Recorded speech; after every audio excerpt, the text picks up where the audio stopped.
Good evening and a hearty welcome. Our Sierra Leone's democracy stands at crossroads. For decades, the political landscape has been shaped by the fierce rivalry between the two giants, the ruling Sierra Leone People's Party, SLPP, and the main opposition, the All People's Congress, APC.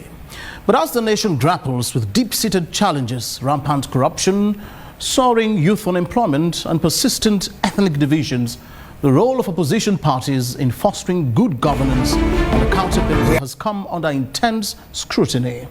Now, the APC, once a dominant force, now finds itself battling with eternal factionalism and accusations of inciting national violence. Meanwhile, smaller parties like the People's Democratic Party, PDP, and the United Democratic Movement, UDM, struggle to remain relevant, often overshadowed by the two big dons, the APC and the SLPP's duopoly. Now, the 2023 elections, marred by allegations of fraud and violent protests, have further exposed the fragility of Sierra Leone's democracy.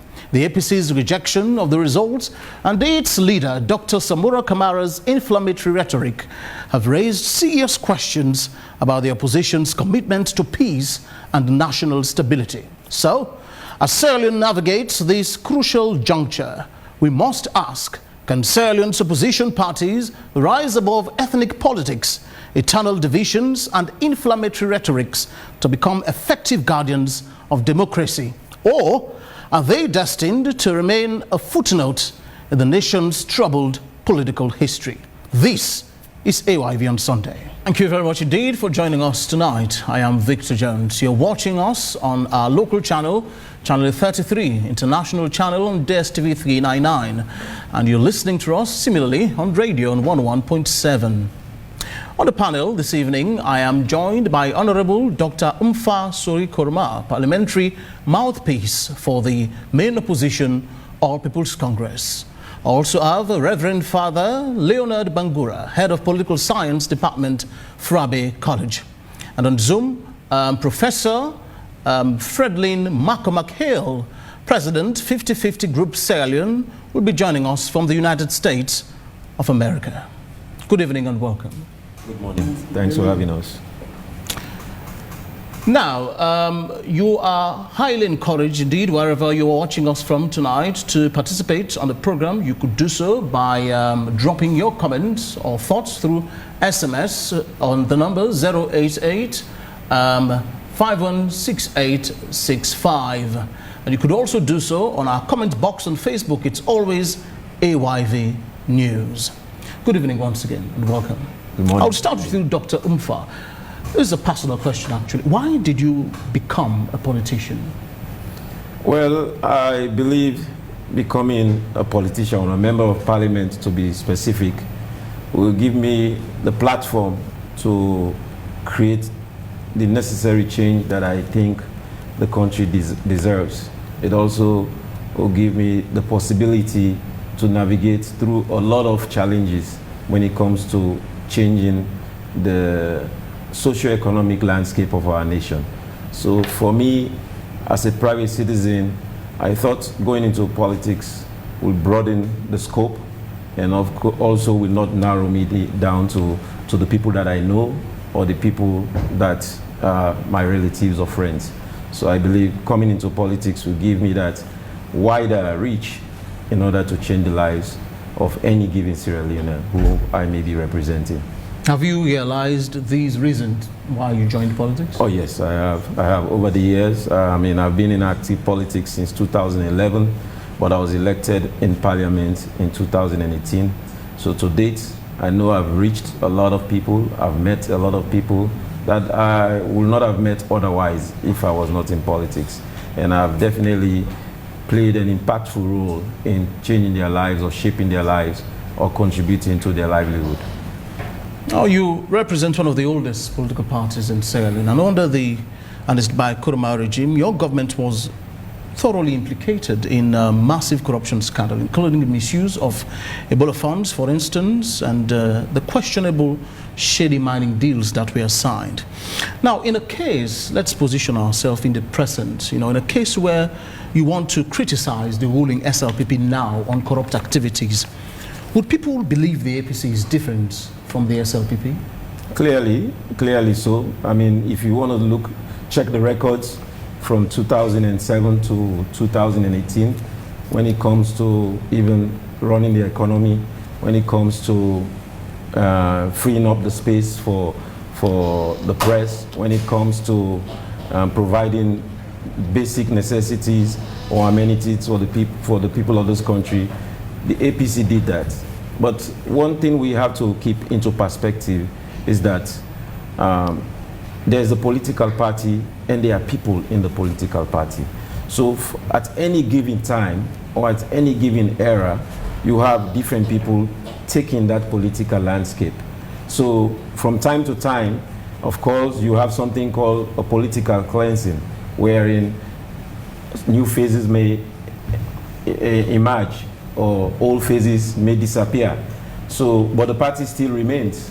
And if you look at the history of this country since independence and to date, follow the track record of the APC party, you will clearly note that, of course, the party and party stalwarts have championed causes and also championed programs that have shaped the face of this nation to date. So absolutely, from time to time, with every given political party or every given government that is in prominence, that given government should be judged by the actions of that given government and not by the name of the party. Let me bring in Reverend Father. Good evening and welcome. Good evening once more, Mr. Jones. Indeed, it's a pleasure having you tonight. You've listened to Dr. Umfa. Do you believe in the ideologies that opposition parties stand for in Sierra Leone? Yeah, well, I want to start first of all from the point of view of liberal democracies generally. And then one of the tenets in liberal democracy is that the opposition party, of course, is part of governance itself. And it plays a key role to ensure that democracy actually thrives. And where we don't have enough of the opposition taking its own role as it's supposed to be, then we can see the erosion of democracy in that case. Well, coming to the question, I've seen difficulties, especially that I've not seen the rigorous engagement of the opposition, especially in recent years, in governance. Because the opposition is there actually to create the checks and balances, especially in looking at what the ruling party does, the policies, its actions, and then scrutinizing the activities to ensure that the mandate of the people is carried out. But what we have been seeing recently is that, well, so much of intra opposition taking place rather than extra opposition. So this is, for me, is a difficulty. It's not as if I'm ruling out the fact that there is not activities taking place, but not to the level that we are expecting them to take place. This is exactly what from a political point of view, my own engagement with society and with my students of Ruby College, this is what we discuss, that we are not seeing the role that the opposition party, like in this case, well, the PL system knocked out the other little parties, and so virtually we have only two parties now in governance. The SLPP, which is now in charge of the administration, and the APC, which is the opposition. But this is what we are not seeing. We are witnessing to certain realities taking place in society that, from my own point of view as a political analyst, I was expecting a much more robust intervention to see what the party can do and to address and call maybe for accountability and transparency in certain national issues taking place and even internationally. So for me, this is exactly where I see there is a gap that I think the opposition party actually needs to step up to show that it is ready for governance, because the opposition party is like a government in waiting. And so by show of the policies and alternative directives, I think there will be a greater display of the readiness. But for me, I think there's still opportunity, because looking at the political space is always there. And, well, of course, time is of the essence, but there is still a possibility. In most all cases, when we discuss opposition in Sierra Leone, we tend to point fingers at the People's Congress, which is the main opposition in Sierra Leone. There are other parties, the UDM, the PDP, but they're constantly being submerged, by the shadows of these giants in the country. Why do you think that is the case? Well, looking actually at the political history of this nation, I think from the birth of this nation, there have been political parties, the Kono Progressive Party, and all of these, but there's always been like, we have the cliche, this Alusen and Alansan. The third force has not actually been very much effective. PDP Sobe came, and then Kerfa Smart came, and then so many other people came. But we have always seen them, even recently, Yumkela and then others, and Kamarimba and the others. They were leading figures, but they just submerged. Well, it can be part of the political tradition of this nation that is bordering between tribal and regional origins. And so because of this, there has not been that third force that can actually unify and have maybe a stronger base either in the north or in the south of the country, or the west and the east. So for me, this has been the big concern that we have not had. We have had influential political leaders who have been founders of other political alternatives or political parties. But their efficacy, it's not long-lasting. It's only up to elections. And after elections, it's like they just die a natural death. Do you think the APC is dead? No, far from it. Yeah, far from it, because really, the SLPP and the APC, they are two strong parties. When you look at their political formation and their support base and other things, they are like at par, in my own estimation. And so, to say that the APC is dead, I cannot vouch for that. It's far from it. It's a vibrant party, only that is disturbed by internal difficulties at the moment. Dr. Umfa, you've listened to the submission of Reverend Father. Do you think by any chance that your party could be able to live up to expectations? Now, a lot of people think that you're dead, well, not literally, but figuratively. Meaning, let me give context to what I'm saying. So a lot of people expect you to be more vociferous. Of recent, Honorable Mohamed Bangura, who is also leaving now the APC to go to PDP, lambasted you in Parliament for being quiet and docile over the Safe Model Bill. He said in his words, he didn't hear much from the main opposition in Parliament. And these are cases where you should be more robust. Well, I want to wonder where in Sierra Leone some of these views are coming from. I would like to wonder where in Sierra Leone these views are following. Because as a party and even an opposition in this 6th parliament, we've conducted monthly press conferences where we bring parliament to the people. And when we come on those press conferences, we don't talk about other issues. We talk about issues calling out the government should respond to.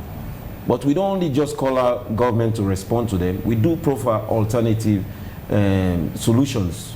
We've called the government out on the energy crisis, we've called the government out on the cost of living crisis, we've called the government out when they wanted to, when they were planning on sacking the Auditor General when she was on suspension, when the tribunal report came to Parliament. We called the government out on so many issues in these press conferences. If we backtrack to the 5th Parliament, that is 2018 to 2023, we saw several situations wherein even riot officers were brought into Parliament. OSDs were brought into Parliament to beat up on the opposition. Even when laws that we thought were critical for the growth of this nation were brought into Parliament. For instance, even the Public Elections Act, when they brought it into Parliament, so that we can transition from a first past the post to a district block system. We saw a situation when the midterm census was unceremoniously passed through a certificate taken by the clerk to the president at the time. We saw a situation where members of parliament were beaten when they wanted to elect the speaker. So I believe we've been a potent opposition. We've worked on behalf of the people. But indeed, sometimes, like they say, the opposition will have their words, the opposition may have their say, but the ruling government gets the vote, or they get the final say.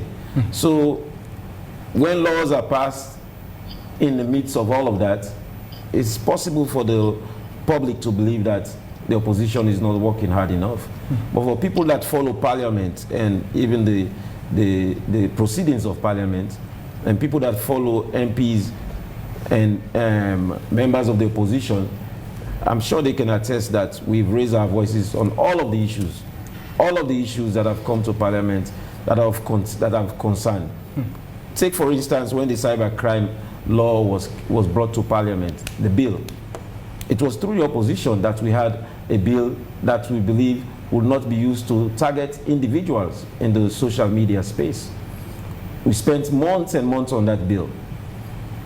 A recent time also, we're talking about this counterterrorism bill. Through the opposition, we've called for more views to be brought before that bill becomes a law. So laws of public concern and matters of public interest have gotten the attention of the opposition, have gotten the voice of the opposition, and I think it's a far cry from the suggestions I'm getting that the APC is dead or if the opposition is not vociferous. We've been doing our work, and I think we'll continue to do the work of the people of this country. All right. Well, now on Zoom we've been joined by Professor Fredlyn McCormack-Hill. She's president of the 50-50 group of Sierra Leone. She's joining us from the United States of America. Good evening, Prof. It's a pleasure having you. Good evening. Good evening. Thank you for having me. It's a pleasure to be here. Indeed, the pleasure is quite mutual this evening. Prof, I'm not sure you listened to the gentleman speak before you joined, but I would ask you this personal question. As an academic, someone who spent decades in the field of governance, you've done a lot of research, you've written a lot of articles about governance, not only in Sierra Leone, but across the continent of Africa. Do you think, given the time and age that Sierra Leone is currently living, that opposition parties in this country worth the salt? Thank you for the question. And sorry, I think my internet is a bit shaky, but hopefully you can hear me. I can. Okay, good. So when we talk about opposition, it's an excellent topic that we have here. I think we need to take a step back, as you're doing, to ask ourselves, what role should opposition parties play, which some of the panelists have already touched on, and then touch on why are our political parties not necessarily playing that role to the best of their abilities, notwithstanding the excellent points that the Honourable pointed out. So we know in Sierra Leone, we've had 22 years where we've had post-conflict peace, but we still see problematic growth indicators. And I think that when we look at Sierra Leone, and it's not just unique to Sierra Leone, other African countries suffer from this as well. And even here in the US, you see what's happening now. But there are structural reasons for underperformance. When we look at our political parties, it's hard for us to see a clear, principled ideological stance. Now, historically, at the start, the APC was seen as a party that had some Marxist or leanings, where it was more theoretically looking at citizens from a Marxist perspective, whilst you had more of a neoliberal perspective from the SLPP. But in practice, you don't see that. You don't see principled ideological stances that differentiate the two. Instead, we see a same basic approach. There's no, you don't necessarily see, oh, okay, we believe this and this for workers' rights. We believe about this for environmental protection. We believe on this when it comes to how we create businesses. Rather, it's going back to the Al-Hassan al-Hussein, this idea that you're simply changing personnel and replacing government without any fundamental change in the system. And so when you have both opposition and ruling parties that don't take corrective actions when they're in power, and they don't provide an alternative reform proposal, right? An alternative to what a government is proposing, you see us being where we are. So we actually need, because you don't have a principled stand, because we don't necessarily see clear, distinct policy differences between our different parties, we actually see the mobilization of grievance and the mobilization of ethnicity and ethno-regionalism. You might not necessarily have something to say, oh, you can vote for me because I have this different idea when it comes to job creation. Because you don't necessarily have that, it can be easier to say, well, I'm going to, actually, I don't know if you can still hear me, yes, I can. but you actually look at it based on mobilization of party politics. Thank you very much indeed. Can you hear me? Yes, Okay. I can hear you. I can hear you. Are you done with your submission? Yes. All right, thank you very much indeed. I'll bring you in, Dr. Reverend Father Leonard Bangura. You've listened to Prof. She, among many things, said, and I quote, that these opposition parties lack clear ideological stances. She also went further by saying that they don't take corrective actions when they are in power. Do you think these are the case? Well, to some extent she's right, because even the political formation of these parties, actually, most of them is all based on ideology. Most of them is just on the same message, on the same platform. Well, we come to power and then this is what we do and this is what we do, but not on the basis of ideology. I remember together with Prof herself, with the IGR, I was one of those that gave a talk to the first-time voters some years ago at Mary Kingsley, and then this was exactly what my message was, that most of the parties are not built on ideologies, and so that is why, like, it's the same message that being preached. We come to power, we do this, but there is not a backup of ideology that supports them. For example, as she's speaking from a point of view of maybe a Marxist point of view, or socialist point of view, or capitalist point of view, we don't see this much in our political parties. Virtually, we are saying that vote for us, this is our flagship, this is our program, and this is our program. But what is the ideology that supports these programs? It's not there. We see the manifestos coming up, but the message is virtually the same. Just the directive that, well, we embark on education, on agriculture, in this and that. But then, what is actually the driving force that actually postulates everything? This is wherein we are lacking, and this is exactly what we are thinking about at the university as a think tank, to help the politicians, especially. Let us build ideologies. And it is like we have the Democrats and the Republicans. They have clear positions as to when they come to power, or the Conservatives, and they have clear positions that when they come to power, this is their own trajectory. But this is not seen much in our own political parties in Sierra Leone. Thank you very much indeed, Doctor. Let me come over to you, Dr. Umfa. I'll give you a scenario, actually. So Wolfgang C. Muller, in 2006, in his publication, Political Opposition in Contemporary Democracies, points out that opposition parties play a system legitimizing role by accepting electoral outcomes and working within institutional frameworks. Now, the APC has fundamentally failed in this regard. Now, to date, your party hasn't accepted the 2023 results, for instance. Comments from your flag bearer, Dr. Kamara, like, I quote, "We will not recognize this fraudulent regime. This is not a government of the people, but a criminal enterprise imposed by force," end of quote. Doesn't your party lack what it takes to be a clinical opposition in contemporary politics in Sierra Leone? Well, I think you're bringing up few things here.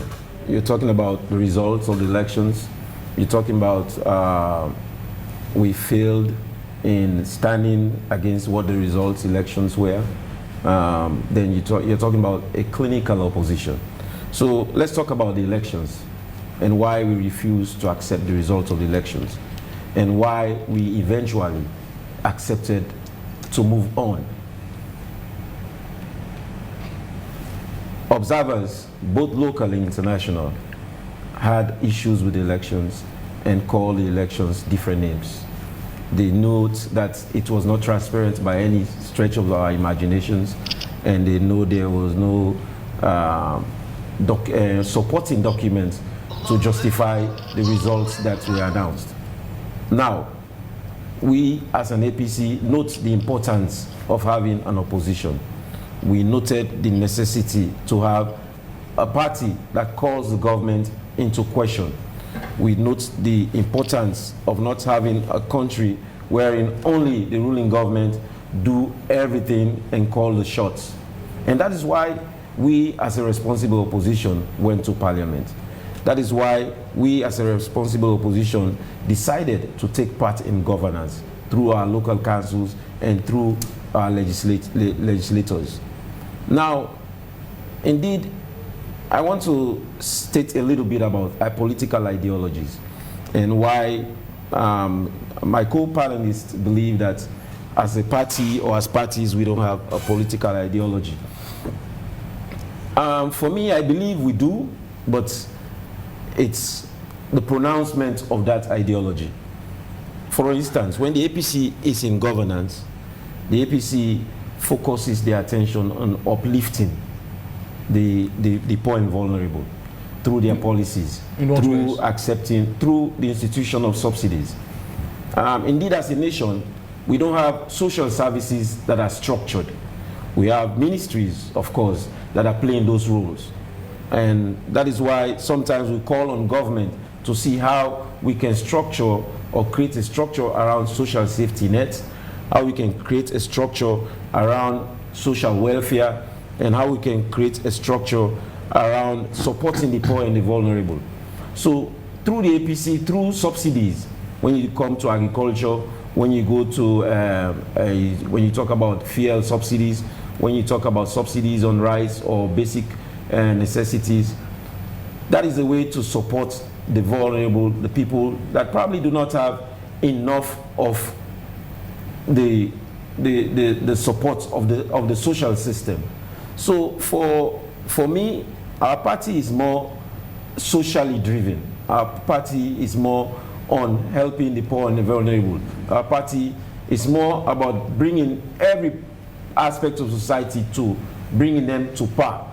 Meaning, if we are down there before the APC come into governance, not necessarily means you have to be quote unquote a party Pekin or APC Pekin, but if you're a Sierra Leonean and you thrive and you're working hard and you're more likely to see a growth in your business or growth in your livelihood.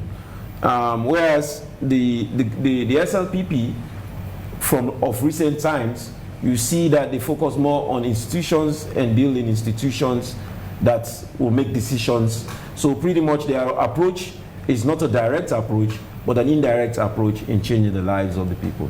Now, political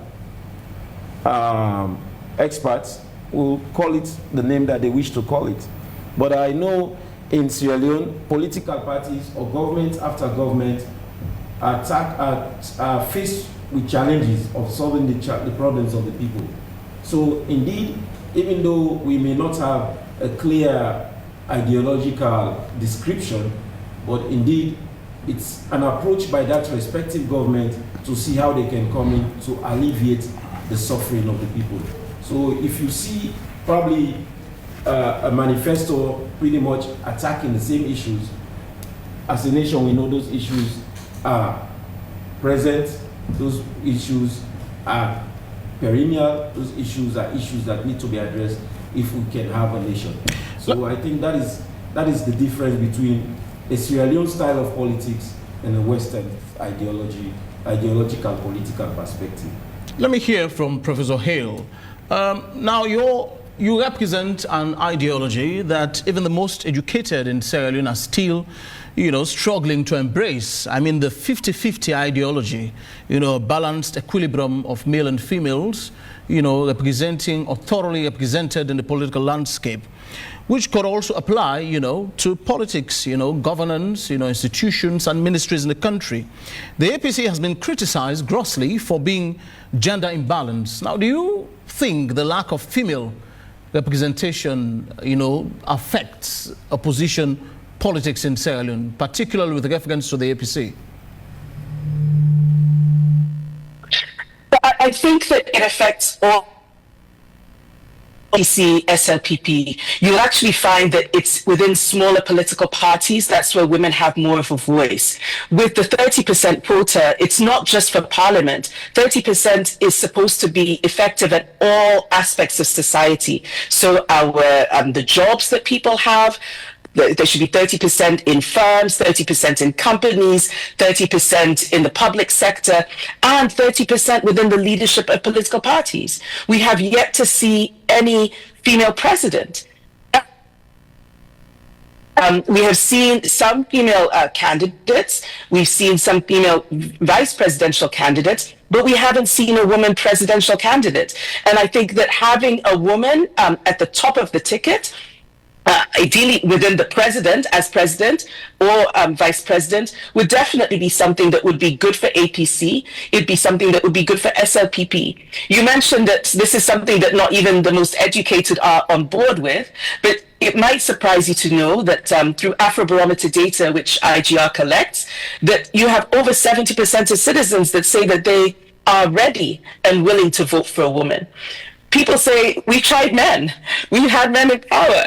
We haven't seen much change. So I think people are ready, waiting and wanting to see a woman. So we really encourage all the political parties.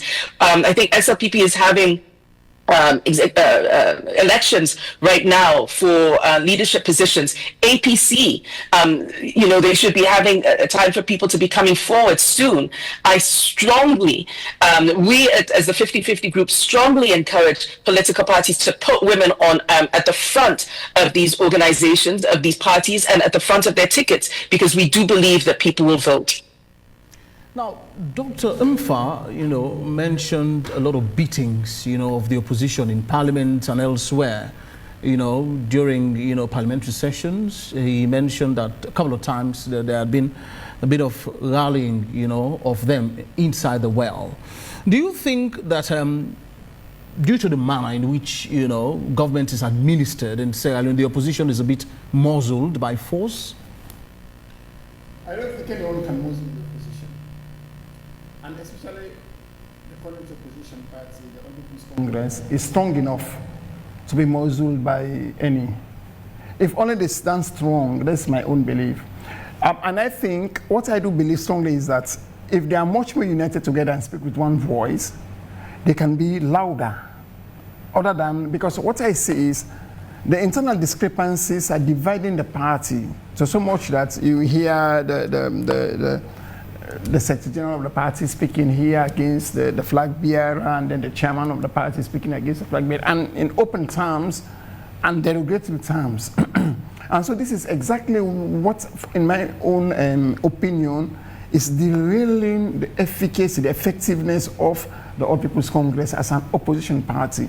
If they are, as the saying goes, united we stand, divided we fall. And so if they are united together, they can speak with a louder voice. But I think there is much more time, I don't want to use the word wasted, but spent in the internal discrepancies than actually forging ahead. And for me, this is exactly where my point of view comes in, that if we want to have a thriving democracy, we need a strong opposition. And we have to learn this. The opposition is a government in waiting, and they have to demonstrate it. They have to show with their own alternative policies that they proffer. They can show by even speaking. There are various issues that are really topical issues now. Example, that are issues that have to do with drug allegations here and there. And so these are things, and even the welfare of the nation itself, the poverty rates and other things, on employment, so many issues that the opposition can really I know what we say in politics is that you can take advantage of the weakness of the governing party, and then you profile solutions that, look, we are the Moses that can lead you to the promised land if only you vote for us. But as a political analyst, this is not what I am seeing much, and this is what as I'm speaking here to the nation, that I want to see in the opposition party. That if we want to have a better Sierra Leone, we need a stronger opposition party that can speak to the issues. That, government, pay attention to security, pay attention to welfare of the people, pay attention to the social amenities that we need. And I think if only the opposition party, APC, can divert its energies from the internal rifts and then concentrate on the national focus, I think that is why the topic here in question is the efficacy, the effectiveness of the opposition party. And I think there is room, and that is what I believe in. Dr. Mfa, thank you very much. Dr. Mfa, given that you're viewed by many as this, opposition messiah in Sierra, given your age, and time that you've spent in politics in this country, a lot of people look at you as the big dons who should advocate for all these other, opposition political parties. But in the view of many, you've failed, and I'll mention why. Now, your leadership is divided, between old guard loyalists and reformers, both in the same party. Dr. Silva Bladen, for instance, has for some time now criticized those who are currently ruling the party. To a larger extent, she is currently disassociating herself, from the party.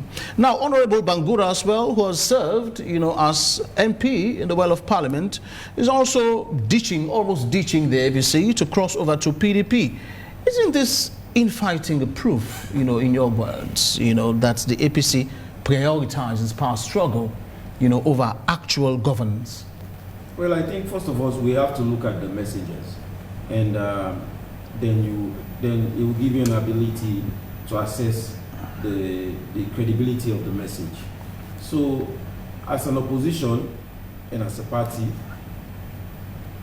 we have members of parliament who are also members of the party. We have members of the secretariat who are officers of the party. And we have members that were officers of the party that are no longer officers of the party based on constitution. And I think it's clear how that journey has gone. But when you talk about the role of the APC in opposition and the role of the party in opposition, it's clear as day that the APC as a party in opposition has called this government out on a myriad of issues, a lot of issues, plethora of issues. Just to clarify, Dr. Mfa, would you say you are divided or not, given the instances I've painted? Do you think you're not divided? What you see within the party is a personality issue. It's not a divided party. So you have personalities in the party that may not be seen in the same way. But as a party, we believe that the ruling government has managed the pulse of this country poorly. As a party, we believe that the ruling government, when it comes to governance issues, have run the country very bad. When it comes to social issues, or even the name of the party, the name of the country, the image of the country, when it comes to the recent drug spate and the accusations going around of officers or government operatives all tied into this drug. The APC believe that the government of the SLPP have not managed that situation very well.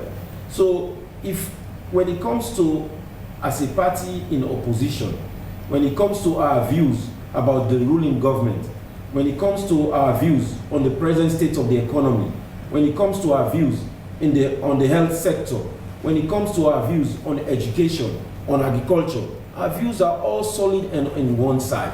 So if our views are all on one side, and our views are consistent on what is the present ruling government doing, then I cannot say we are divided as a party. Of course, we have division within the party of personalities. But when it comes to tackling the issues of the country and tackling our responsibility as an opposition. We are not divided. So the division and the rift is between personalities. But I'll tell you, there are millions of APCians across the country that see on the same level. So a division by a few people may not, or is not, it does not account to division by all the people of the party. So I would say our party is not divided. Professor Hill, you know, Dr. Umfa seemed to be saying that APCians, as you know, he described them, are divided by personalities and not ideologies. Do you think this poses a problem for thorough opposition in Sierra Leone? So does the idea that it's not ideology but instead of personality, does that pose a problem in Sierra Leone? Is that your question? Divided by ideology or stances on certain issues. Instead, they are divided, you know, among personalities in the party. And I'm asking whether you think this could be a potential problem to dwarf, you know, the effect of their advocacy. I think yes, that is one issue. But if I come back to what I was saying right at the beginning, which is that there is a deeper structural problem that we have in our society, in the sense that the state is the main area where you can, if you like, chop, where you can eat. And so the idea is state capture is what is seen as ideal. And we see it doesn't matter which party is in power. Once a party comes in, many of the issues, and I mean, IGR has a paper that was done recently just on this issue about incentives for state performance.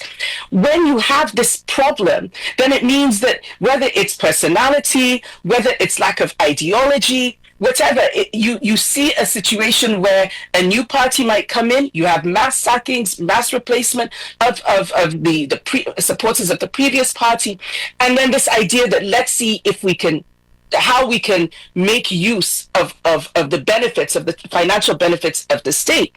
And so part of what we have to think about is how do we incentivize political parties to move beyond these issues and to be that viable voice that actually can lobby and advocate in the interests of citizens. Because at the end of the day, a political party is there so that it can be a counter to the state, so that it can say, look, you need to do X, Y, Z instead of what you're doing, and to represent citizens' voices. And I thank the Honorable. I mean, he's made some good points in terms of ways that he feels that the APC has done that.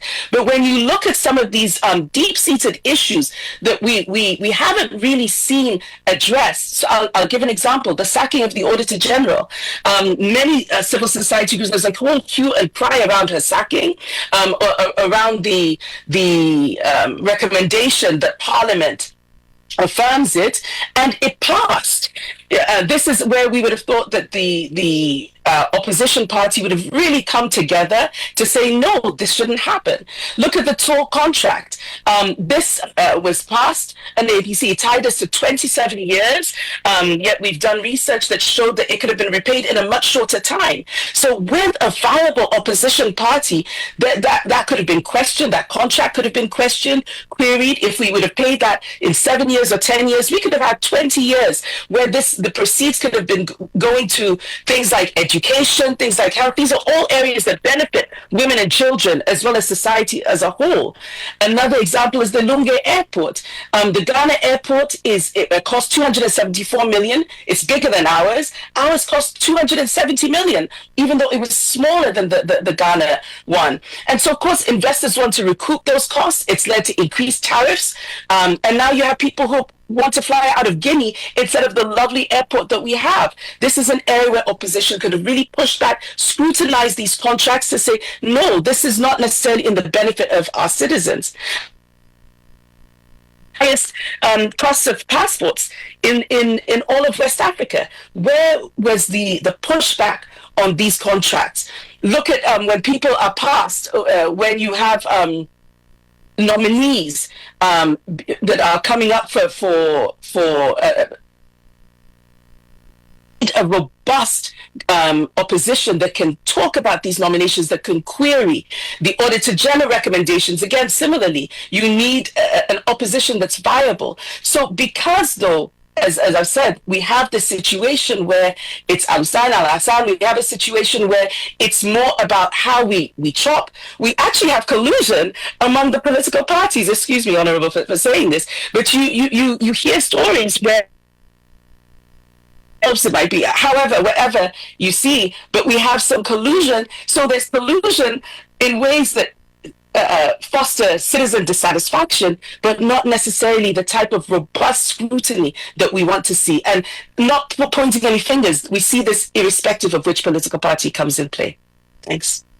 You're watching AIV on Sunday, live on the Africa Young Voices Media Empire with me, Victor Jones. Keep those SMS messages coming in on our line 088-516865. Now, during the week, our production team visited Frabe College and sought the views of students regarding the topic we're discussing this Sunday. Let's hear what they had to say. Well, the opposition party, in some centuries back, they have played its dependent role, significant to be specific. When the APC are in power, we know what the SLPP do, who are now in governance, so does the APC too should do.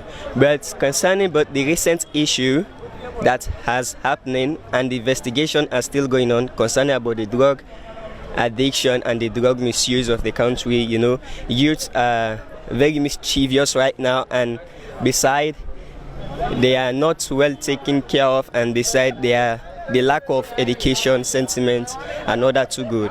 So the opposition party should at least remove a press release, at least for them to give the people hope, so that it will serve as a standing point of winning the next election. But we have never seen that, and besides, they are working in collaboration, but that has never happened.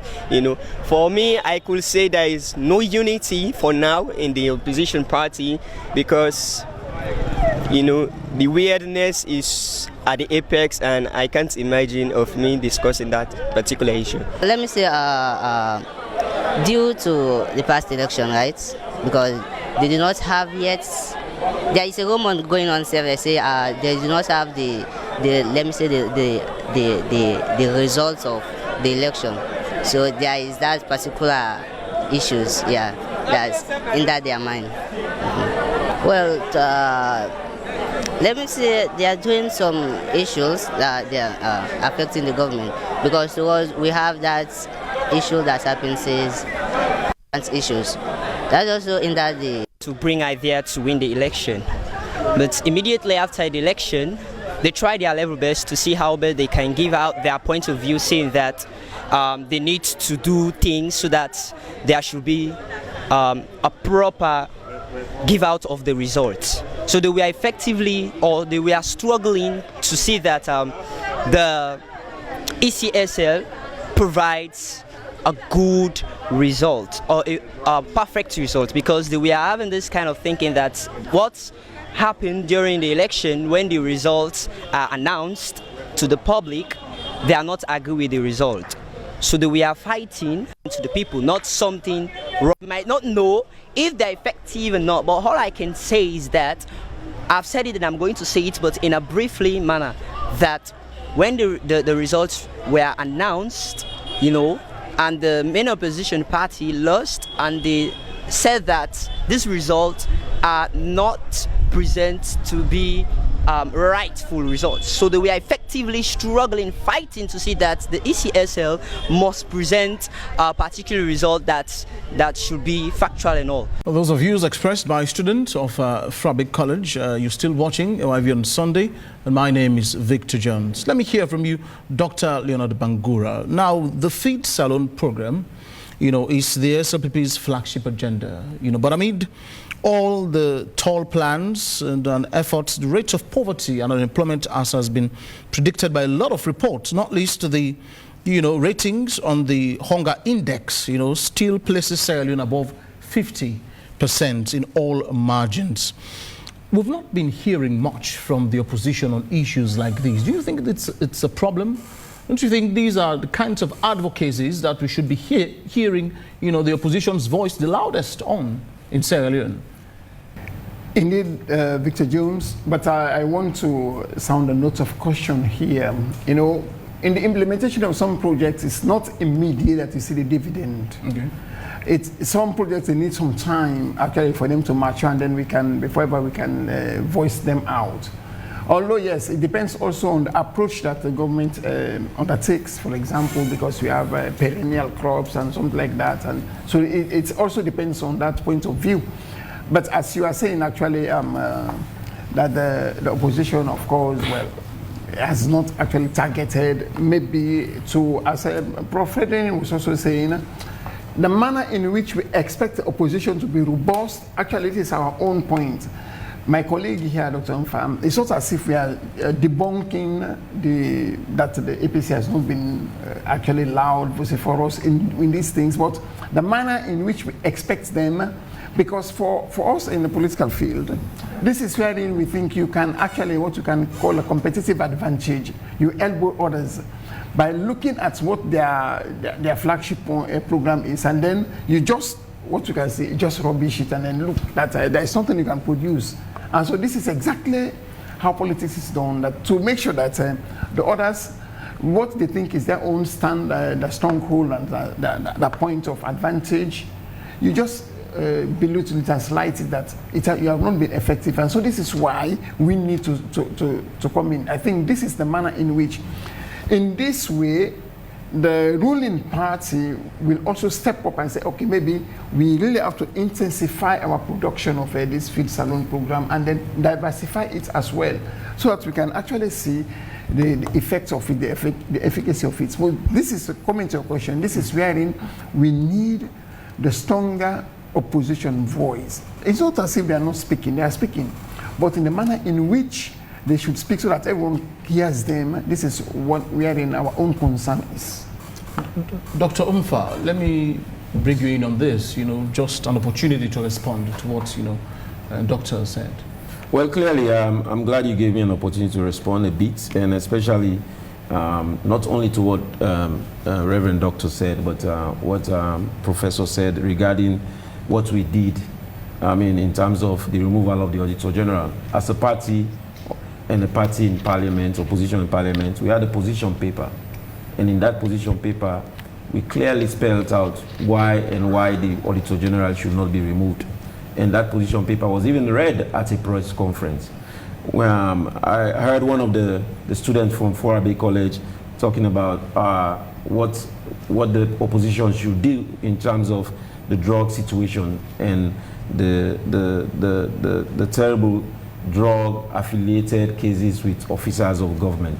And I want to announce to that student that the APC had a position paper.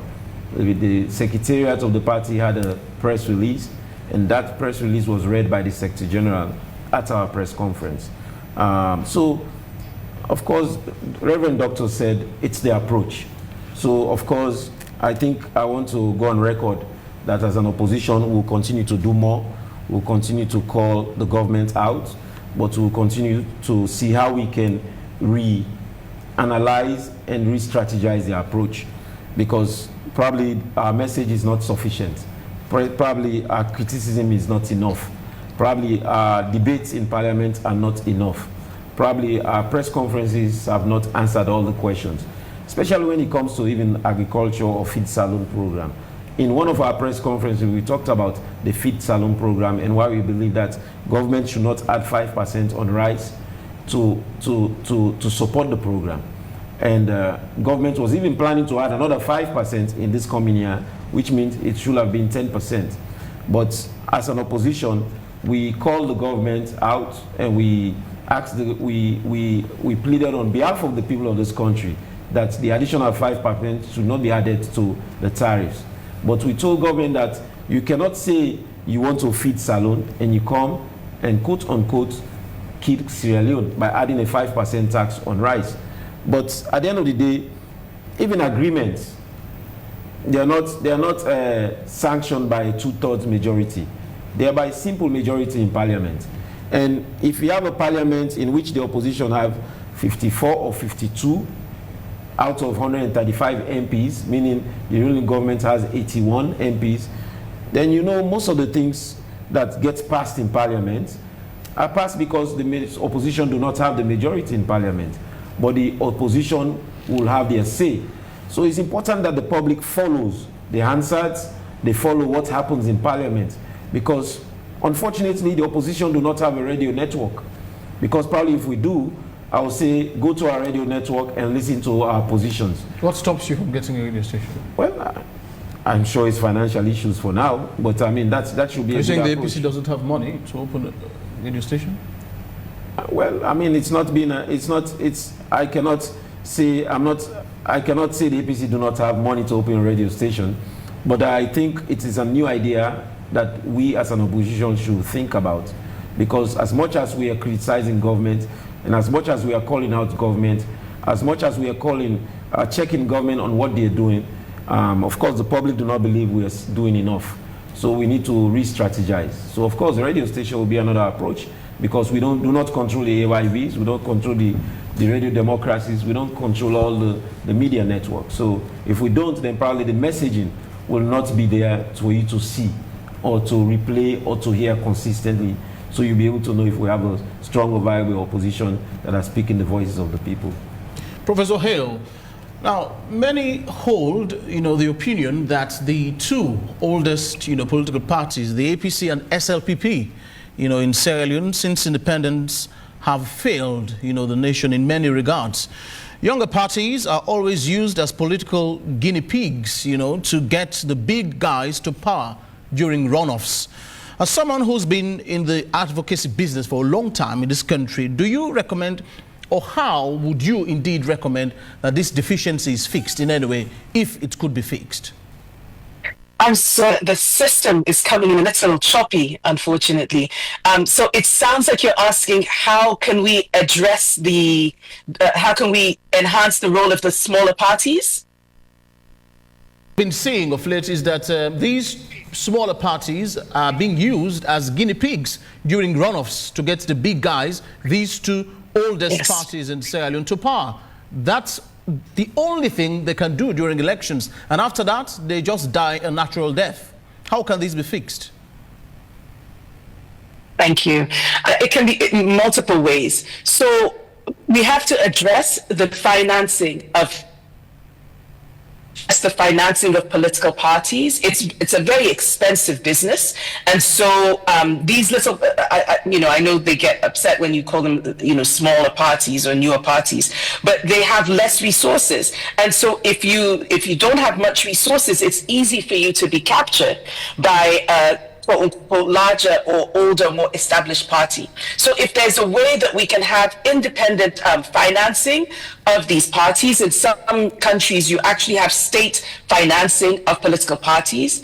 Another potential is reducing the role of money in political parties. The work that 50/50 has done, we had women who were complaining that even for them to get the symbol, even for them to be nominated, they had to come out of pocket. They had to pay, which you shouldn't have.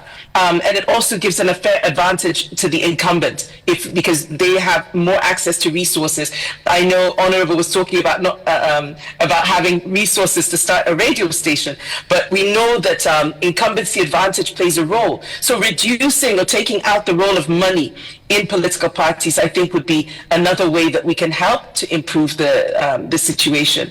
Another thing is that we had the threshold set at 11.9%. Now, independent parties is a way for women even to come into power. So when you have the threshold set that high, this is a problem. So I think there's also room for us to address the constitution, to have some constitution, and this is where the opposition can play a role. You mentioned, the Honorable also mentioned about how things are passed, and that it might be just by 3/4 of or a simple majority. But how can we amend some of that so that it makes it easier for the opposition party to exercise their voice? How can we have advocacy to reduce the threshold so that we can have more quote unquote smaller parties on the ballot and in parliament, so that they can also serve as an alternative voice that can check the power of the ruling party. I think these are a couple of potential ways that we could go. Dr. Leonard Bangura, Professor Haley has just, pointed out that independent financing, for newer, I wouldn't want to call it smaller parties, could be perhaps a way to empower, bolster their efficiency. Do you think that's a way to go? Giving them more money and see how they can function?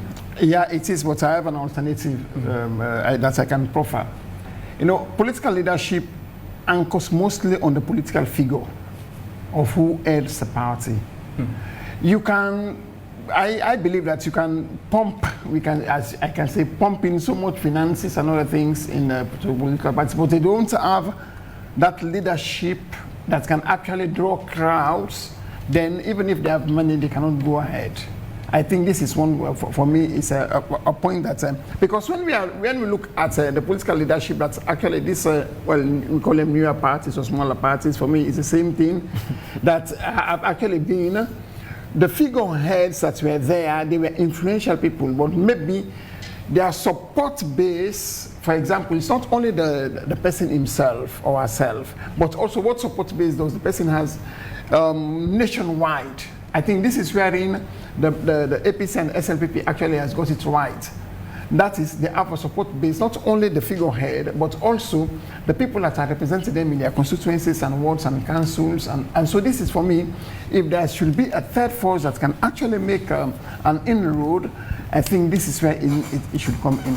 Then secondly, the issue of government supporting political parties, whatever it is, in the African political systems, it's difficult for to have government actually supporting full-fledged the economies of these parties. So that is why the political parties themselves, they need the economists, and they need the financiers, they need the influential people who will support the party financially, so that they can ensure that political parties, they have offices everywhere. And I think this is the only way that I think we can actually empower these smaller parties to make them rise up to the political climate. Now, in his publication in 1984, Democracy's Patterns of Majoritarian and Consensus Government in the 21st Century, Yale University Press, R.N. Lichfart argues that opposition parties must serve as alternative governments in waiting. Now, by developing coherent policy platforms distinct from the ruling party, they must represent voters with credible choices, ensuring that democracy functions as marketplace of ideas. Do you think the opposition has been acting as Lichfart, argued in this publication? I have to be honest here as a political analyst. We have not been effective in our opposition parties in Sierra Leone in this trajectory, by which we can come out with clear alternatives that are different from what usually we do have is like a comparative approach that, well, when this one is in power, this is what we do, and when this is in power, this is what we do. But to have a clear ideology, like, for example, those who can stand on capitalist, for example, approach, or a socialist approach by which we empower and we allow the platform, the bureaucracies and policies that are actually encouraging to investors and other things. These are the things that actually, when a party actually invests much in this, we can see the difference that it can play. But most of the time, our differences of approach are, as we can say, same difference, actually. There is not much in the difference of approach. Like in other parties, like you have the Conservative and the Labour Party, the Republican and the Democrat, they have clear and distinct ideas and directives that they follow. But because for me, it all comes back to the political formation of the parties. If there was not an ideological base, then we cannot build the edifice of the political party. But if there is an ideological base, then we can erect the edifice of the political party and have clear trajectories. Dr. Mfa, I mean, you've been listening for a while now.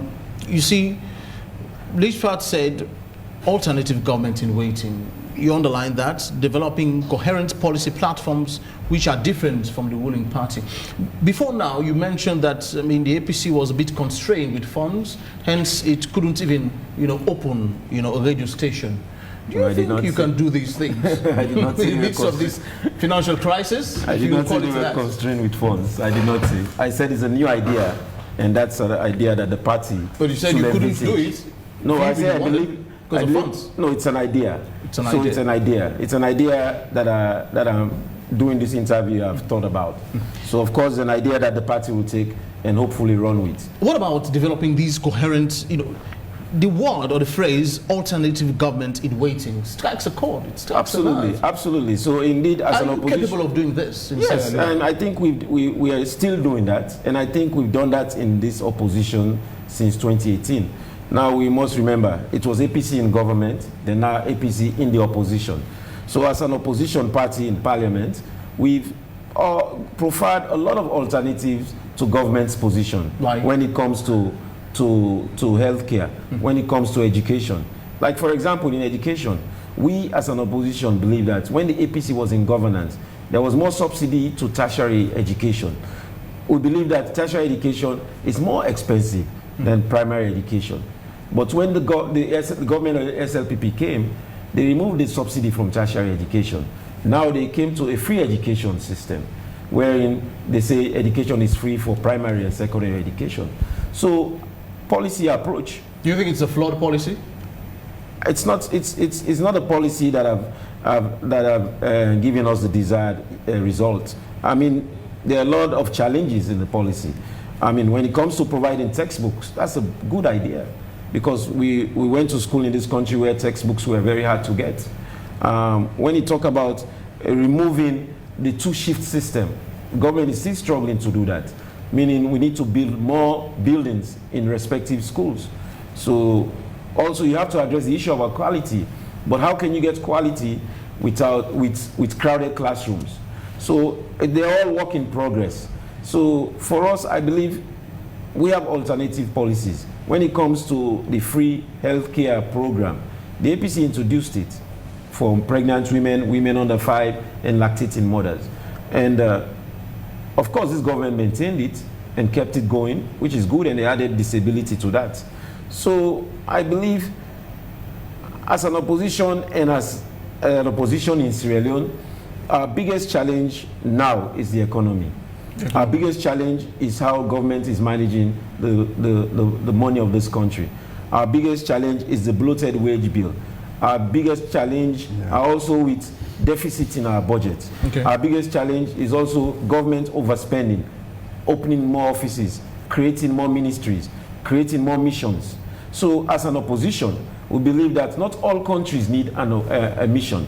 Not all countries need an ambassador. We would like to have ambassadors, but if we don't have the money, or we need the money for other things, then we should be directing those funds to fixing our local or social problems, our internal problems when it comes to managing the economy, when it comes to providing food on the table of the average Sierra Leonean. So for us, we believe those are different ideas, and that will be an idea and a policy of the APC when the APC comes to governance, to reduce and shrink the wage bill and to see how revenues mobilized will be utilized judiciously. When the APC was in power, when the APC declared austerity, they said APC declared austerity as if it was a bad word. When you look at the dictionary and definition of austerity, it tells you that it's prudent financial management. It's about cutting down the expenditure. So do this government need to cut down the expenditure? I think they do. So these are policies in which we vary, or we are in deviation with what the government believes they are in. Professor Hale, let me bring you in here. I mean, I regard you as an authority, a messiah in these kinds of discussions. I read through your, biography on the internet. I noticed you have a PhD from the University of Florida, majored in political science, which makes these kinds of discussion your domain. You also have an MA from Leeds University, Development Study and Gender. You're quite a decorated academic.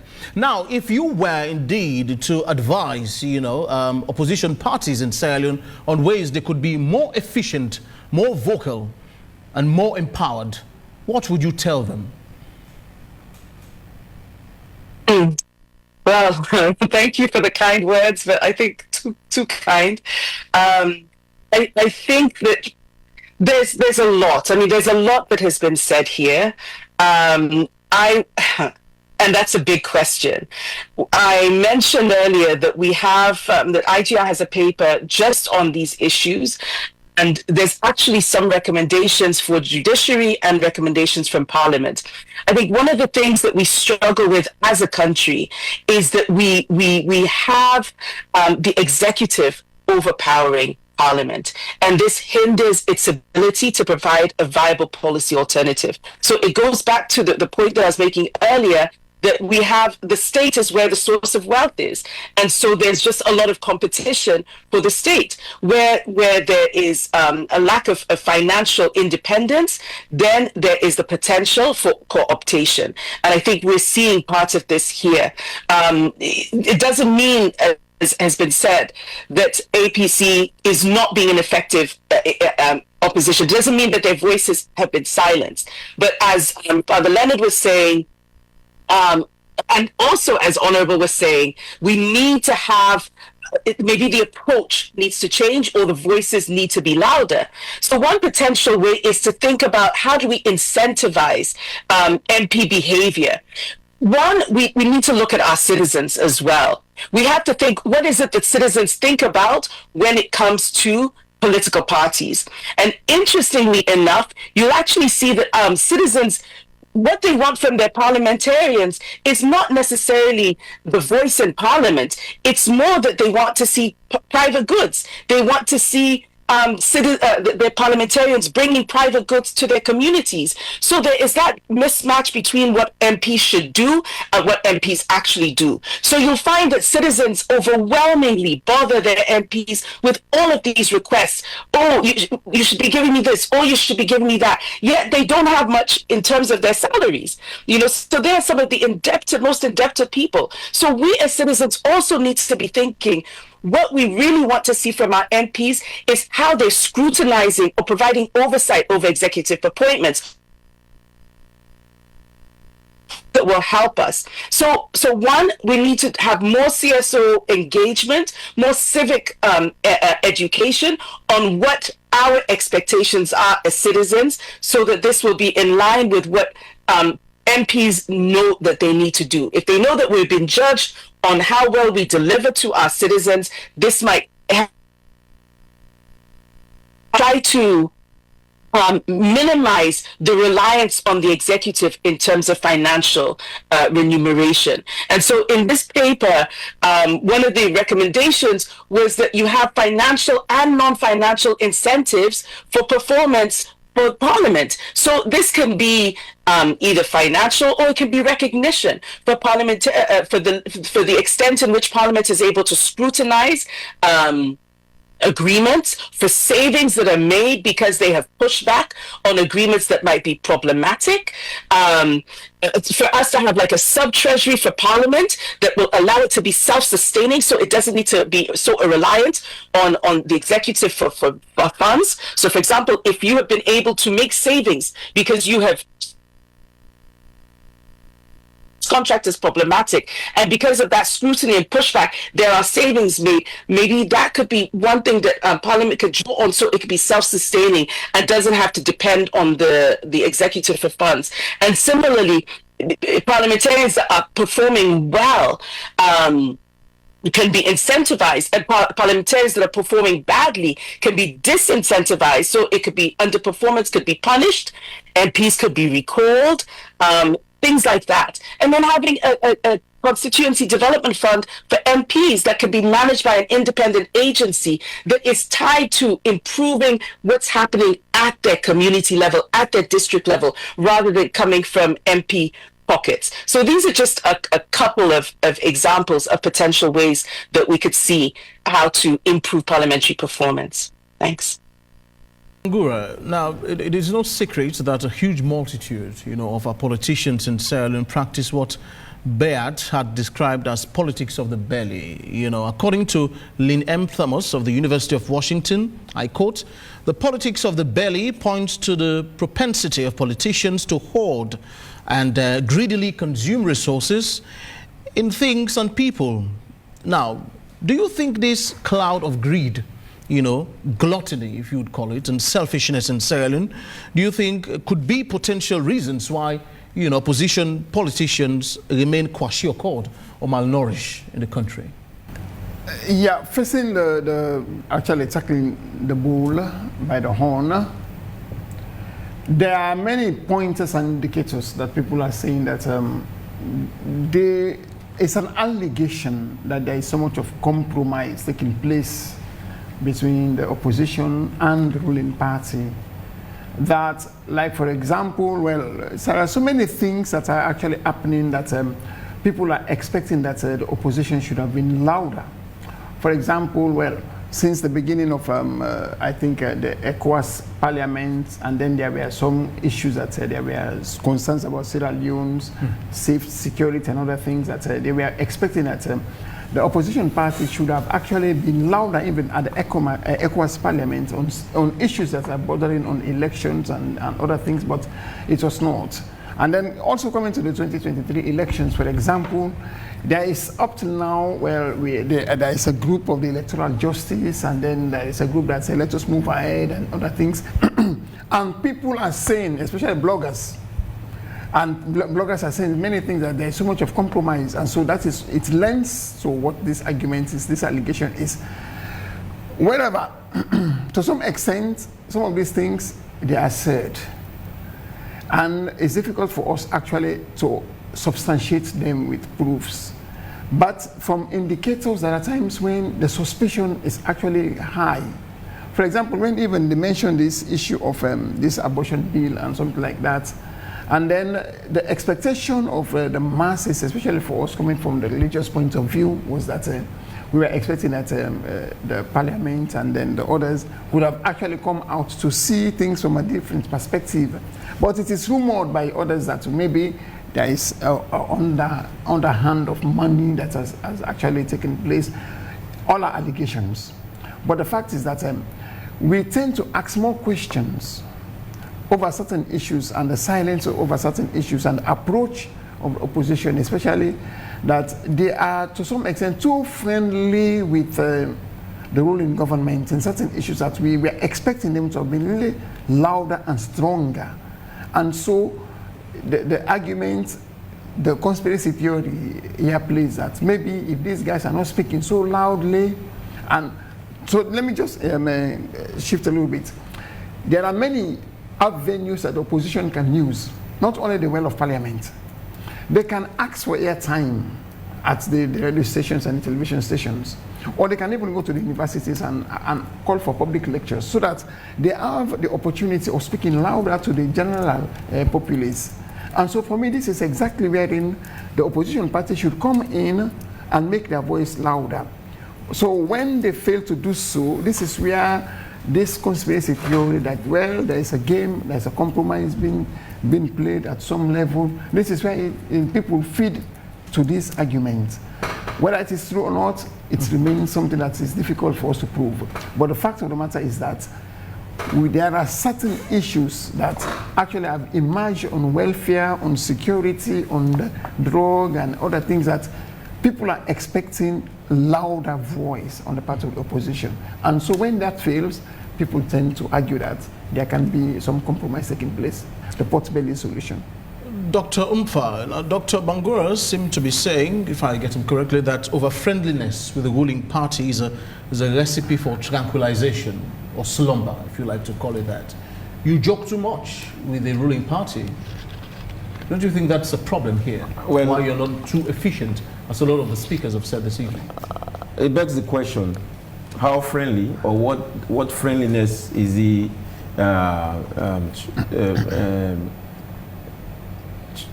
trying to state? What joking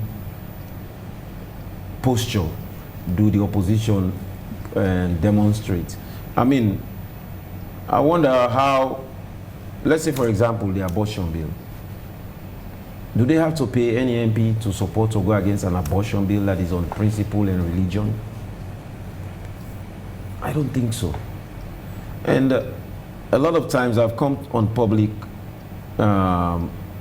radio, television, and people ask me what is the APC's position on an abortion bill. And I tell them the issue of an abortion bill should not be a political issue.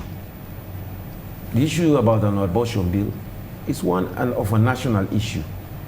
But of course, MPs, and I'll say all 135 MPs, will have their own respective position on that bill based on their religious convictions, based on their moral convictions.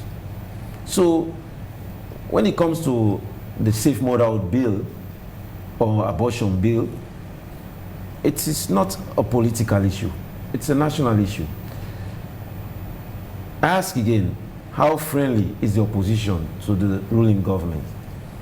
And when we call out the ruling government on things they continue to do, is that being unfriendly? When we question the government on how they are spending the people's money, is that being unfriendly or friendly? When we ask why the president travels a lot, is that being friendly or unfriendly? When we say the counter-terrorism bill is one that is good for the nation, but one in which the country should follow the African model, is that being friendly or unfriendly? So as an opposition, we've done our work and continue to do our work. But of course, as an opposition, we'll continue to see how we can tweak things to make it more effective, or tweak things in a manner to make it more visible. Because the work of the opposition is ongoing, and the work of the opposition is in and out of parliament. But of course, I don't think any one of the 52 MPs of the APC will take money to do the wrong thing. I don't think any one of all 52 MPs of the APC in parliament will take money to do what is not expected of us as an opposition. We've not functioned as that opposition, and will not function as that opposition. Let's look at things from this spectrum. Maybe it's the things you don't do. Now there is the constitutional review process still ongoing. The SLPP is in its second term now, and we've not seen any substantial gains, regarding changing or modifying the constitution. Mind you, we've been on this process for God knows when, since Abraham was a boy. And I think that is one formidable way, that things could change in Sierra Leone. Another thing is the over 80 recommendations in the tripartite committee report. We've not been hearing you quite vociferously on these things. These, if you like, legal changes, perhaps would usher in a new cloud of, democratic dispensation in Sierra Leone. For instance, over the 80 recommendations, there are many that are tied to the Electoral Commission for Sierra Leone, for instance, on ways they could reform, and change the very things we've been consistently arguing over time.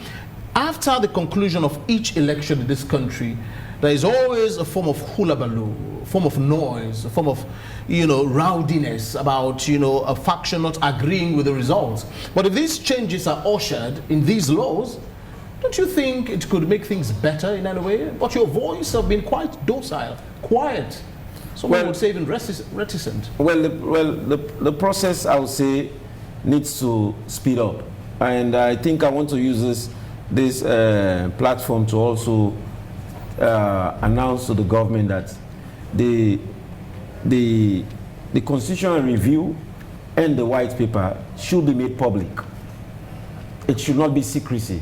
I was representing my leader in one of the committee meetings, the subcommittee on these electoral reforms. And based on the presentation by the minister, he stated that they see a lot of overlap between the 80 recommendations and what is in the constitutional review. So my request at that meeting was, we need to have all of those documents public, and that it should not be any secret. That the constitutional review should be public, the white paper should be public, and the whole public should see what is in that what are in those recommendations that overlap. because some may be more potent than the other. And if one is more potent than the other, then we need to go with the one with the more potency. So indeed, we in the coming weeks or coming months, I believe we will be putting more pressure on government to come out with this paper, because one, we are not participating in government because we want to participate in government. We are participating in government after 2023 elections because we believe that the electoral laws and reforms need to be on paper. And that's how elections are conducted in this country, should be in black and white. And that it should not be the discretion of any officer, meaning a returning officer or an officer of ECSL, to use their discretion on what should be done. It should be black and white, and any contrary to what is on black and white will be a violation of that law. So I think it is important that more deliberate steps are taken by government to ensure that whatever is going behind closed doors become public. All the information should be seen by the public, and this review and the new constitution as they propose should be one that the public have a say in until the final draft. And capturing electoral laws and new laws that will ensure that we do not repeat all the nonsense that happened in 2023 during the elections is very important to the people of this nation. And we've mortgaged our rights to ensure that happens. How did we mortgage our rights to ensure that happened? We decided to participate in government, even though we knew or know at the time that the SLPP did not win the elections. Professor Hale, let me bring you in for a while. You've been quite, quiet. You've listened to Dr. Umfa speak that in the next couple of weeks, perhaps, the public will be hearing from the APC on these over, 80 recommendations that should fix some of the, quadriplegia, in Sierra Leone's electoral system. If you were to advise, what would you tell them, whilst we are going through these systemic reforms? I think one of the things that we need to really look into is a standing order that forces parliamentarians to toe the party line. And this is something that has hindered with able to have parliamentarians who are able to speak outside of what the party might want them to say. So I think this is one area. In terms of the recommendations, it's excellent to see an area where both parties have come together and agreed on recommendations on what needs to be done. This allows us to see that both parties know that there are fundamental issues that are problematic for Sierra Leone, that there are fundamental issues that are contributing to our underdevelopment and our stagnation. But now beyond that, we need to see how they actually put into place steps to change these things. So going back to what Father Leonard mentioned, the idea of executive co-optation, the idea of money coming into play. I know, Honorable Youth, that you mentioned that these are things that don't, maybe might be rare, but these are things that people do hear about. And then when you look at how citizens perceive parliamentarians, it definitely is something that citizens are thinking about. You have 79%, so nearly 8 in 10 Sierra Leoneans that think that MPs are not very effective or not at all effective at delivering jobs or development to the constituency. You have 75% that say that they don't represent their needs in Parliament. So we see that people believe that MPs are working for themselves. If the parties are able to effectively implement change, drive some of the recommendations, or the tripartite committee recommendations, the constitutional review recommendations, if they're able to drive change around these areas, this is definitely one way that citizens can feel like, yes, you are representing our interests and that you're not working for yourself, which unfortunately right now is really the way that many citizens are feeling, especially when we look at Afrobarometer data. And this is from 2022.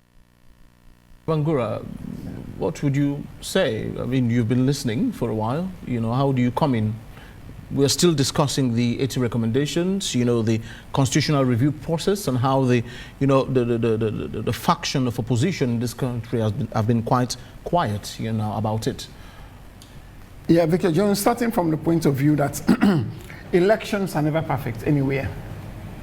And so, even though we can implement the 80, or some call it 84, whatever it is, recommendations, when it comes to electioneering, there will always be someone who will cry foul. But that notwithstanding, I think we have to move to what I call the political maturity of a nation. Because the backbone of every democracy is free, fair, and credible elections. If we don't have it, the democracy is already eroded. And so this is all the more reason why, if we want to talk of a developing nation that actually want to thrive on the basis of true democracy, we have to ensure that elections are free, fair, and credible.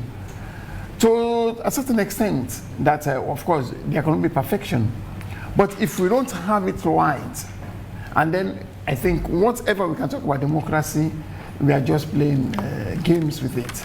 So that is why, for me, the tripartite and whatever recommendations have been placed, 80 or 84 as the case may be, we have to come back to the point of view that if we really want to move ahead as a nation that will build on a democratic culture that can ensure development of this nation, we have to start from the election point of view.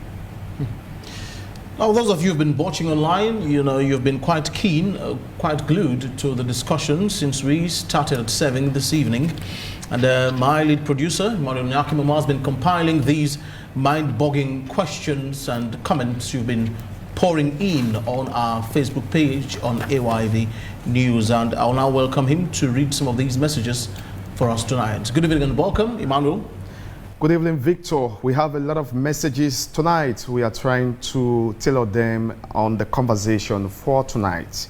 We have Lamin Denke here saying the cause of internal rift in the APC is largely sponsored by the ruling party. A case study is the issue between Mohamed Bangura and Thompson. And then Almami Toure says, let me be the devil's advocate for tonight.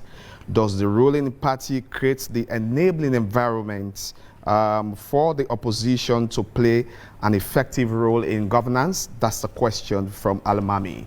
And then Almami Toure also says, we have not been hearing press briefings from 50-50 on the removal of Lara Taylor-Pierce and her deputy Tamba Momo. And of course, Dauda Tarali says, opposition parties play a critical role in parliamentary democracy. The platform should be created for them. And Jibril Samfa Bangura says, even the 50-50 group has not been active in adding voice to critical issues in the country. And Fode Mustafa Toure says, the opposition will continue to be irrelevant for as long as the Constitution is not amended. The conversation will be unfruitful if the ruling government has many executive powers. That's a view there from Fode Mustafa Toure. And Boss LA says the current opposition seems not to be active because there is already a division within the main opposition APC party. And William Ezekiel says Sierra Leone needs absolute reformation in all sectors, including political parties. And Swissman says the opposition should challenge the government on feed salon, especially on issues related to monitoring and evaluation, including the recent Auditor General's report. That's all we have tonight, and over to you, Victor. Thank you very much indeed, Emmanuel. I'll now give my panelists a few minutes, if I should say, to sum our conversation up tonight. I'll begin with you, Dr. Umfa. You've listened to the text messages. Someone is saying you've not been quite vocal on the recently published Auditor General's report, and also the Feed Salon program. You should be more robust in these areas. Yeah, well, for me, I want to respond to the caller that talked about the enabling environment provided by the ruling government. And of course, I know I talked about an idea of a potential radio station by the opposition. In a society as ours, it will interest you to note that probably if even the opposition tries to start a radio station, they will not be licensed. They will not be allowed to be licensed. But another caller talked about the power of the executive. And Section 40 of the Constitution talks about the power of the executive. And it talks about the president. And all powers. Number one, the president is the head of state, supreme executive. 2, the fountain of honor. 3, guarantee the constitution and national integrity. 4, provision of other contrary views. All constitutional matters concerning legislation. It interests to note again, Section 73 says the president is a member of parliament. So it is very important that this constitutional review is very, very transparent. It's important that we know what is in that document, because indeed the 1991 constitution needs to be reviewed and revisited, and the overpower of the president needs to be reduced if an opposition will be able to thrive in our democracy. Of course, we'll continue to work arduously for the people of this country. But I remember when the Reverend talked about the opposition cannot be muzzled by the ruling government. I don't know if it was literal or based on what the avenues that we have to oppose them. But when it comes to physically muzzling the opposition, they did in the past 5 years. You think you're currently muzzled? Well, that's the reason why I gave you an instance. If the opposition would like to open a radio station, they might not get the license to open one. But so those are some of the things that the ruling government do to muzzle the opposition. So indeed, it doesn't mean that the opposition should not continue to work. In essence, you're saying you are afraid. No, but I'm saying the opposition, force has been used. When the executive have control over the forces, the police and the military and the guns, the opposition stands to be muzzled. So I'm talking about physical and literal muzzling. In terms of intimidation, we don't feel intimidated, even though attempts have been made to intimidate us. So as an opposition, of course, we are relentless, and as an opposition, we are fearless, and as an opposition, we'll continue to do the people's work. Right, let me hear from Professor Hale. You know, we are slowly rounding off. There are a few comments here for you. Someone was saying that they don't get to see or hear about the frequent, press briefings the 50-50, had been holding, and also not being too critical these days on state matters. How do you respond to these comments? Thank you. I think what I heard specifically for one of the callers, and thanks for the question, was also about the Auditor General, that they hadn't seen any press releases around her removal. And actually, we wrote between 8 to 10 press releases on her removal, starting as early as the same day when she was actually suspended. We also held no less than 6 press conferences. We held some 50-50 on their own. We also held some in conjunction with Dan, Ilraj, and Slaj, among other actors, stemming from the same day that she was removed all the way up to when the ruling came out, calling for the details of that to be made public, to expressing concern about the removal itself, as well as right before when it was going to Parliament. And we also, behind the scenes, because sometimes you do things, you have your press conference, you have your press releases, but you also do advocacy behind the scenes. And one of the things that we were doing, and this is why I brought this up to the Honourable, was that we were contacting parliamentarians to say not to pass the recommendation for her to be removed. So we did call for that not to happen.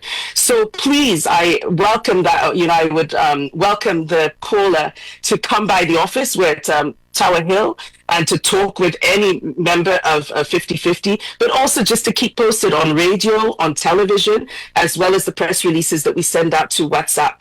In terms of the work that we're doing now, we've been doing a lot of work in terms of strengthening decentralization with other organizations, such as CAR, IGR, Sludge, on making sure that decentralization is effective and works for women.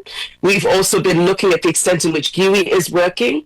And we've also been speaking up around issues around women's economic justice. So, for example, the 5% tax that was talked about, we had a study looking at how this tax would impact the lives of women. And we're following up now that the price of rice has gone down. But women are supposed to be one of those who are supposed to be benefiting from increased inputs so that they are expanding what they're doing in the agricultural sector. And this is something that we're monitoring and have been writing and doing press releases around. So please come visit us at the office, and we're happy also to share our work with you. We are closing 10 moments from now, but let's hear from the head of political science department, topping the icing on the cake this evening, Doctor, as we leave. What nuggets of, should I say, political science, advice would you leave to particularly, the opposition rep here, whom I would say is, well, representing the biggest or the oldest bloc in Sierra Leone of oppositions? Yeah. I want to use this opportunity also to correct something that maybe was not properly communicated. I use the word friendly and unfriendly, or too friendly. Of course, we are not saying that the opposition and the ruling party are enemies. No, we are all in governance together. And it's not only them, but even we ourselves, the electorate, we are also part of governance, because the state belongs to all of us. But what I was saying, just to correct things, that maybe, when we look at foreign parliaments and how they actually bash at each other in the world of parliament, this is exactly what I meant by saying friendly and or too friendly. Just to clear that air. But then coming back to the recommendation that I can give to the opposition party, if we want to ensure a democratic culture, it is incumbent that the opposition party be stronger to challenge every facet of to scrutinize, not because of really to challenge as such, but when there are weaknesses in policies and actions, this is where we expect the opposition. This is exactly why they are opposition party.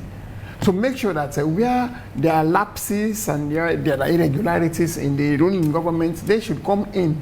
And as I spoke already, do not only use the platform, the political platform there at the well of parliament or wherever it is, but you can use the social media, you can use the institutions, you can use the radio, you can use the television, the media itself generally, print and electronic, and this is wherein you can come and you can even do community radio discussions and other things. Come to the media and then book an appointment. The media is always ready to welcome us. So this is exactly wherein I think lay the foundation that you are ready to take over leadership.